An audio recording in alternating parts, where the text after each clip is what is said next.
Bienvenidos a un nuevo capítulo de 4142. Hoy con nosotros Francisco Jungen Bas, que va a compartir para conversar sobre Derecho del Consumo. Él es titular de cátedra de la asignatura en la Facultad de Derecho de la UNC, de Derecho del Consumo, de quiebras también, pero también tiene una vastísima experiencia dentro de la justicia. Ha sido juez de quiebras y en 25 27 años ha sido fiscal de cámara del Fuero Civil en la Justicia de Córdoba.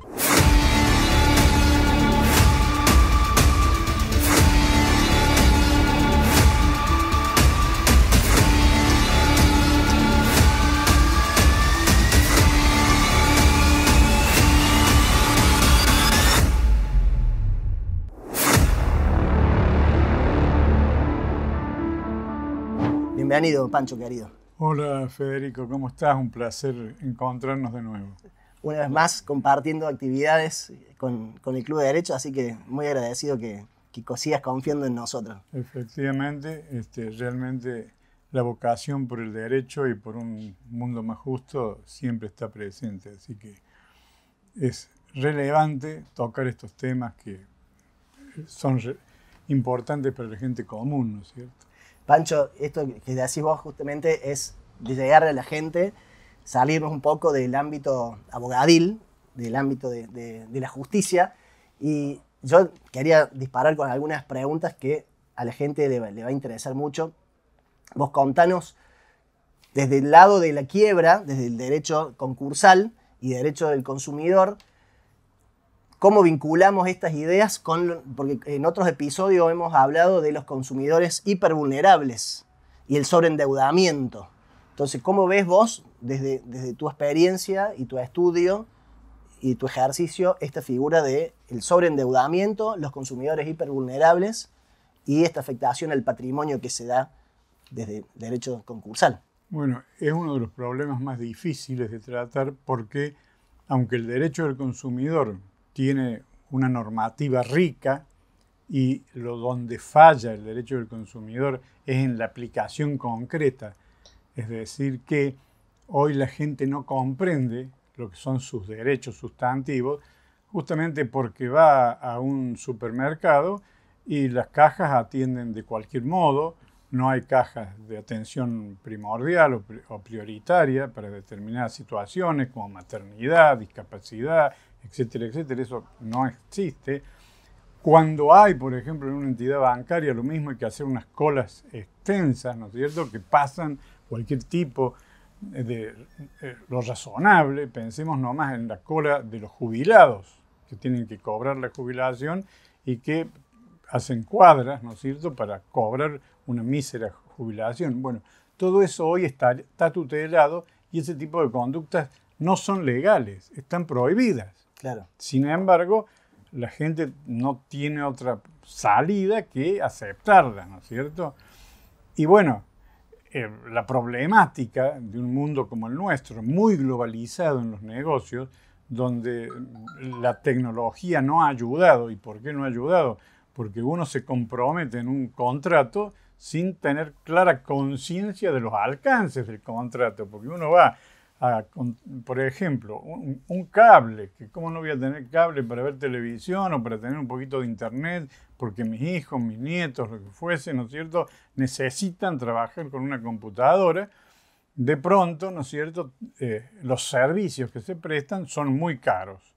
Se debitan o por el sueldo o por las tarjetas de crédito, y cuando el consumidor quiere darse cuenta, la tarjeta de crédito lo está superando en su capacidad de pago, el sueldo no le alcanza. Sí, o las compras en general, ¿qué hacen? Las compras en general, no solamente supermercados, sino la nafta, el día a día. El día a día, ¿no es cierto?, lo va superando en la capacidad de pagar, y eso hace que se llegue a lo que se llama sobreendeudamiento, es decir, cuando hay un exceso de deudas que con mis ingresos no puedo afrontar, y sobre todo ponen gravemente en juego la dignidad de la vida, porque no se trata solamente de sobrevivir, ¿no es cierto?, angustiosamente con la ayuda de los amigos o de un pariente, ¿no es cierto?, sino que se trata de vivir dignamente. Bueno, y ahí hay toda una problemática. ¿Por qué? Porque ese tema, que es el sobreendeudamiento del consumidor, no está tratado ni en el derecho del consumidor ni en el derecho concursal propiamente dicho. Sin embargo, las únicas soluciones que están regladas son las de la ley concursal. Y esto es grave. ¿Por qué? Porque yo les doy un ejemplo muy claro. Un empleo del servicio penitenciario que está sobreendeudado porque sacó un crédito y cuando se quiso dar cuenta tuvo una enfermedad, tuvo alguna problemática, chocó con el auto, tuvo que arreglarlo y de pronto está sobreendeudado. ¿Cómo enfrenta esa situación?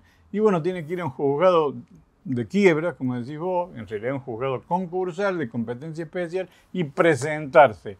¿Y en qué se tiene que presentar? ¿En concurso preventivo o a la quiebra? ¿Cómo soluciona esto? Bueno, lo primero que tiene que darse cuenta el abogado que lo atiende es que esa persona no tiene fondos. Y ahí viene la primera problemática, que teóricamente está en la ley, pero ¿cómo se operativiza en la práctica? Pancho, perdón, pero esto que estás diciendo me parece muy, muy interesante, que es una realidad que debe alcanzar a mucha gente. La práctica que yo noto en este mismo sentido es que las entidades bancarias o crediticias te dicen, bueno, no podés pagar, te financio y te financio y te financio y te financio. Entonces se transforma en una deuda eterna, donde el sueldo va directamente afectado a pagar toda esa deuda con todos los intereses, más honorarios, más intereses de intereses y de intereses, que hace que si se presentara en quiebra o se presentara en un concurso o para pedirle quiebra, no va a tener esa afectación que tiene, digamos, es más negocio para las empresas crediticias o bancarias sobreendeudar al consumidor que buscar la quiebra. En realidad, lo que va a suceder es lo siguiente. La entidad financiera va a haber cobrado sobradamente la deuda originaria. Bien. Y las sucesivas refinanciaciones, con el costo que tienen los intereses hoy en día, que la gente no alcanza a darse cuenta, porque de pronto le dicen 6 cuotas, 3 cuotas, 12 cuotas, y la gente atina a preguntar, bueno, ¿hasta cuántos son sin ¿Cuánto es el intereses? valor de la cuota? Se Claro, queda en el valor de la cuota, claro, no en la cantidad de cuotas. Los otros días con una compra de una chica que iba a comprar un celular para su padre, y estaba eligiendo modelos, le decían 3 cuotas de 45.000 y pico. Y pueden ser de 6, ¿a cuánto llega la cuota? Bueno, eran 36.000 y así. Entonces la gente termina endeudándose con intereses y eso se hace realmente un costo que no se tiene en cuenta, que es la financiación. Claro. Y consecuentemente, lentamente o más rápidamente se entra en una situación de sobreendeudamiento, es decir, lo que yo gano no me alcanza para vivir, ¿no es cierto? Y primero puedo hacer algunas restricciones en mis gastos, pero toda persona tiene derecho a algunas cosas que hoy en día deberían ser absolutamente del diario vivir. Yo no le puedo quitar a un chico una computadora porque en el colegio la necesita para hacer ¿no es cierto? Porque hoy se las mandan, ¿por qué? Por un celular, por WhatsApp, cuáles son los trabajos prácticos que tiene que hacer, qué es lo que tiene que estudiar. Son herramientas. Tiene que navegar porque tiene que bajar la información con relación a determinadas etapas, ¿no es cierto? Sea biología, sea botánica, sea lo que sea, la gente necesita de esos instrumentos y esos instrumentos son muy caros. Hoy no cabe duda que las empresas que prestan los servicios de cable son 3 o 4, son un oligopolio clarísimo. Perdón por la palabra técnica, pero realmente quiero que se sepa.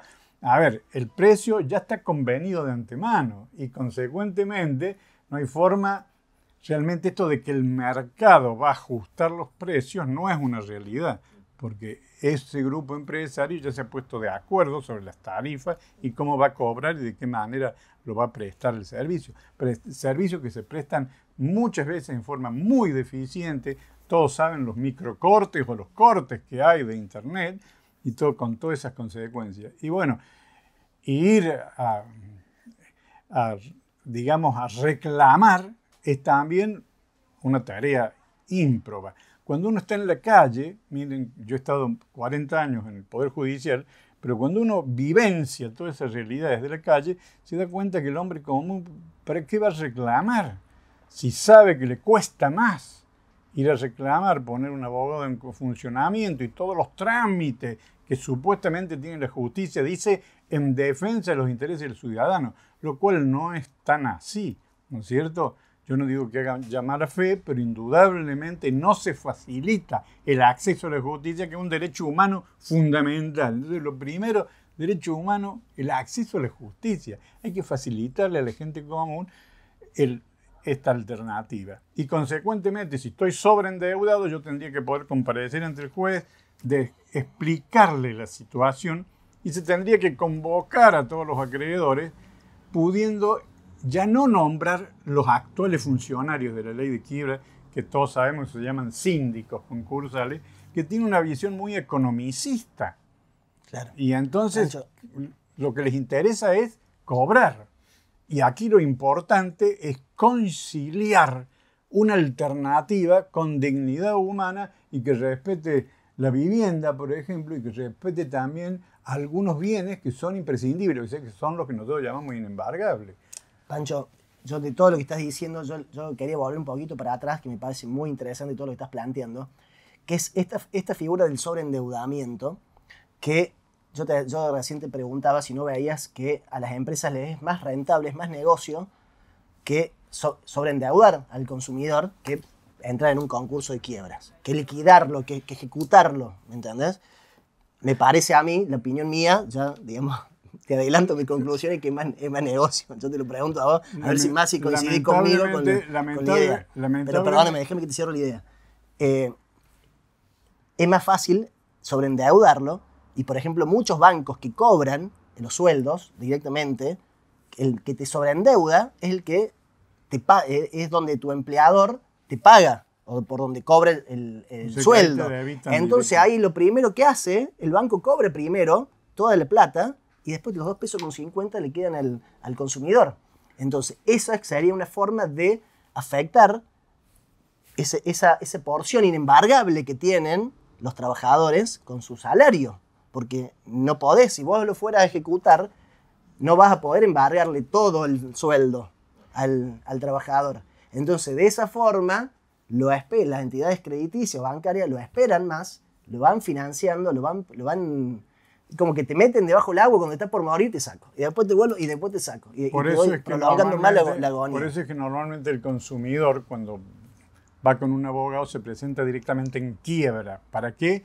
Para suspender los créditos, suspender las ejecuciones, suspender los intereses y tener alguna alternativa. Lo que pasa es que la quiebra no le da una alternativa de negociación como sí la da el concurso preventivo. Claro. Y entonces hay dos procedimientos que no necesariamente se pueden habilitar al mismo tiempo y que tienen distintos objetivos, ¿no es cierto? No cabe duda que al consumidor hay que crearle un procedimiento propio que tenga en cuenta justamente esta situación social y tenga también muy en cuenta cuáles son las necesidades puntuales, porque cada uno está en una, digamos, la justicia para el hombre concreto, claro, situado, ¿no es cierto? Y no cabe ninguna duda que las entidades financieras todavía no han asumido, aunque ellas van a negar esto, van a decir que sí, lo que se denomina préstamo responsable, ¿no es cierto? La responsabilidad en la dación de los créditos es fundamental. ¿Por qué? Porque la entidad financiera debería saber la capacidad de endeudamiento que tiene una persona y si, claro, sucede otra cosa también, no nos engañemos, que cuando se tiene muy en cuenta esto, el patrimonio del consumidor no es suficiente para soportar un crédito, para ser beneficiado con un crédito de cierta relevancia y fundamentalmente con el tiempo, la extensión, como para que se pudiera pagar y realmente buscar una solución, una salida. Los jueces, muchas veces en forma que lo comprenden a esto y lo visualizan, muchas veces llaman a una audiencia de estas que están habilitadas en los códigos de procedimiento y tratan de unir al deudor o deudora, al consumidor o consumidora, con los acreedores más importantes para ver si se puede lograr un acuerdo. Pero ese acuerdo también implica también, ¿no es cierto?, investigar claramente cómo se construyó el crédito, de qué manera, cuánto hay de refinanciación y cuánto hay de deuda originaria para poder arrimar las posiciones, si no es muy difícil. Pancho, en esto que estamos conversando, entonces, como para cerrar una idea, al consumidor sobreendeudado, que está asfixiado, acogotado, con tantas deudas y que va a estar años para tratar si es que sale, porque el negocio es que no salgan, ¿no es cierto? Es conveniente, obviamente hay que estudiar el caso concreto, pero en términos generales, conviene más caer con un proceso, con un abogado, para pedir su concurso preventivo o la quiebra. Eso sería... No cabe ninguna duda que el que está sobreendeudado es preferible que se presente en quiebra. Bien, eso es muy importante. Es preferible que hoy el hombre común sepa que es preferible que se presente en quiebra, con lo feo que implica quiebra, porque nadie quiere estar quebrado. Aún no es físicamente, no es que te parten, no es que te quiebran. Aún la persona más sencilla, uno le habla de quiebra y abre los ojos y se preocupa y se asusta y dice, no, yo esa solución no la quiero. Sin embargo, en la ley todavía esa solución le va a suspender todos estos descuentos que hacen los bancos, le va a suspender los intereses, le va a levantar los embargos, que esto es fundamental. La quiebra levanta los embargos trabados, todos, ¿no es cierto? Y luego el juez va a ponderar en qué medida se puede agredir el patrimonio con las pautas de la ley laboral, si se puede embargar un 10% o un 20% del salario o de los ingresos de ese consumidor para seguir abonando. Pero básicamente la ley establece el levantamiento de los embargos. Pancho, ¿y quién en esos procesos de quiebra del consumidor? Sí. ¿El fiscal interviene ahí defendiendo los intereses del consumidor o no? No, lamentablemente ¿Por qué no? No está previsto. Pero está previsto en el ley del consumidor, ¿sí? Porque un proceso. Sí, pero no está previsto en la ley concursal y lamentablemente el poco trabajo interdisciplinario que se hace, cada fuero es un compartimento estanco. Entonces tienen que ser jueces muy novedosos, ser capaces de crear alternativas nuevas como para llamar al fiscal para que el fiscal, en defensa de los intereses del consumidor, plantee cuáles son las pautas que él al menos entiende que deben respetarse. Si ha habido cláusulas abusivas, por ejemplo, que está plagado. A ver, está plagado. Si hay algo, perdón, antes de las cláusulas abusivas, hay prácticas abusivas. Permanentemente uno ve... Cláusulas serían los términos del contrato. Y las prácticas abusivas serían cómo se da la relación, en la práctica, mientras se está cumpliendo esa relación de consumo, que no necesariamente está en el contrato. Efectivamente. Por ejemplo, hacerte esperar demasiado tiempo, sería una práctica abusiva. Cortarte el servicio y no indemnizarte o reconocerte por eso serían prácticas abusivas. Subirte los precios sin jamás haberte anticipado. Yo les invito a que alguien me diga, cuando le sube el precio de un celular, ¿no es cierto?, del plan, si le avisaron con anticipación y se lo explicaron de por qué sube, en función de qué motivo.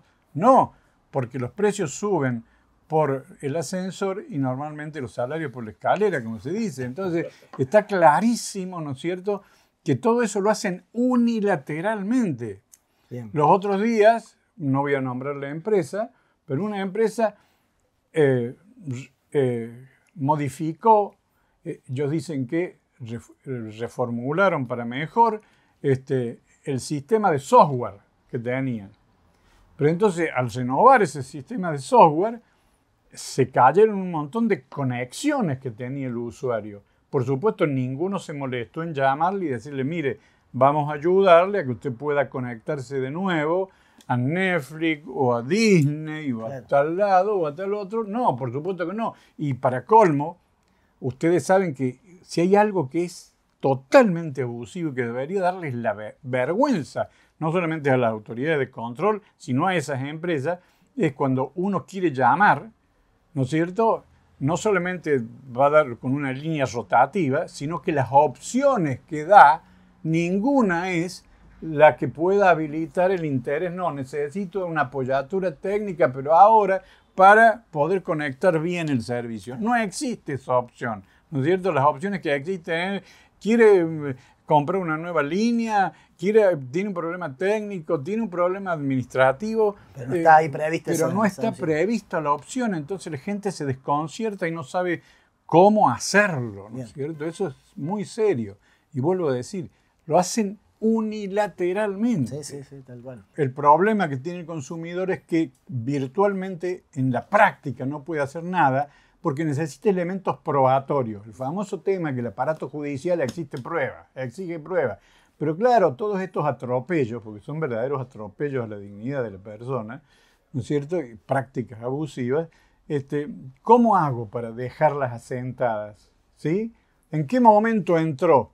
A mí me puede haber entrado a las 10 de la noche. A otro usuario con el de la misma empresa, por ejemplo, aquel doctor Maciochi que me está acompañando, le ha entrado a las 3 de la tarde y a otro le entra al otro día y así, ¿no es cierto?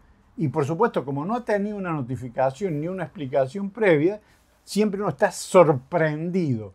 Una de las características de las cláusulas abusivas son las cláusulas sorpresivas. No se puede actuar sorpresivamente, sin información, violando el deber de información y además sorprendiendo al cliente, al consumidor. A ver, el consumidor lo que debería en rigor hacer es hacerle presente la pertinente denuncia ante la Dirección de Defensa del Consumidor. Y entonces allí irá personalmente o por vía virtual, pero para colmo, hasta para hacer la denuncia por vía virtual hay que tener CIDI categoría 2. O si no, puede también hacerlo con el Club de Derecho, con una asociación de consumidores. Y si no, puede hacerlo con una asociación de consumidores. No cabe duda que pueda hacerlo con la asociación de consumidores, pero la pregunta que me hicieron es ¿qué puede hacer el consumidor? Bueno, hacer la denuncia, el reclamo pertinente. Si no, tendrá que vehiculizarlo a través de la asociación de consumidores. Pero digamos que la Asociación de Consumidores tiene toda una problemática también que sería muy interesante alguna vez explicar, ¿sí? Porque no pueden sostenerse. Claro, esa es la realidad. Claro. Porque, Pancho, perdón. Y entonces, todo esto que estás contando, yo te iba a preguntar cómo veías el futuro de la defensa de los derechos de los consumidores, tanto desde el momento que estos derechos son vulnerados en su inmediatez, digamos, en el momento que sucede, ¿cómo ves vos la protección de esos derechos? Y ya más estructuralmente con un sistema judicial, porque vos has estado muchos años dentro de la justicia. Entonces, esa es la pregunta que yo te hago, a ver cómo lo ves. Bueno, hoy está sumamente complejo y difícil la defensa de los derechos de los consumidores. Judicialmente, ¿dónde estás viendo vos los...? Primero, lo voy a decir, en el área administrativa, sí, necesitamos ámbitos de control activos que comprendan que tienen la obligación de proteger al consumidor. La Ley de Defensa del Consumidor dice que está dictada en protección del consumidor, ¿no es cierto? Entonces, ellos tienen esa obligación. Sin embargo, todo el trámite administrativo es tan burocrático y las audiencias tan complejas que al final el consumidor queda muchas veces desilusionado. Y no, por supuesto, no se aplican las sanciones que se deberían también aplicar cuando se constata una infracción, ¿no es cierto? Y en el ámbito judicial pasa lo mismo. ¿Por qué? Porque lo mandan a mediación. Primero, vos sabes muy bien, Federico, que tenés el trámite previo de la mediación previa y obligatoria. Claro, Yo tengo un problema urgente, como es que me han cortado el internet y mi hija, que está yendo al colegio, está perdiendo de estudiar. Y yo tengo que esperar 1 o 2 meses que me den una audiencia en mediación previa, porque si quiero acceder directamente al Poder Judicial no lo puedo hacer porque la ley esa me lo prohíbe. Bueno, esto es un escándalo jurídico, hay que decirlo con todas las letras. Es un escándalo jurídico. Y es un escándalo jurídico que no haya ningún juez que sepa derecho concursal como para darle ingreso directo a una demanda de estas. Sea que el consumidor lleve un abogado particular, o sea que vaya a través de una asociación de consumidores. Pancho, bueno, yo para ir cerrando esta idea, me quedo con estos desafíos que tenemos dentro de los operadores del derecho del consumidor. Tanto en un primer momento, en la parte de los reclamos que hacen los consumidores en las sedes administrativas, ya sea municipal o provincial, o en las asociaciones de consumidores, que desde las asociaciones de consumidores podamos llevar adelante los reclamos, llamarlos a una audiencia, que esa audiencia cumple lo que dice Pancho de la instancia de mediación previa, para ya que queden listos para poder demandar.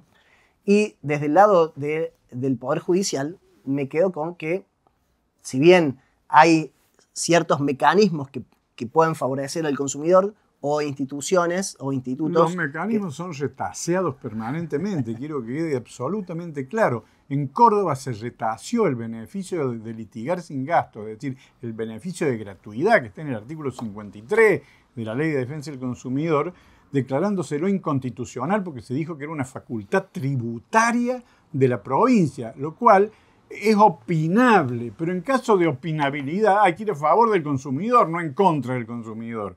Ese es el criterio de interpretación, que parece mentira que no lo sepan, pero es muy fácil aplicarlo con el bolsillo lleno frente a alguien que tiene el bolsillo vacío. Pancho, cerremos con 5 puntos que debería mejorar el acceso a la justicia en materia del consumidor. 5 puntos. 5 puntos. Primero, un fuero propio de derecho del consumidor. Bien. Es decir, que haya jueces especializados en derecho del consumidor. Esto es clave, ¿no es cierto? 2.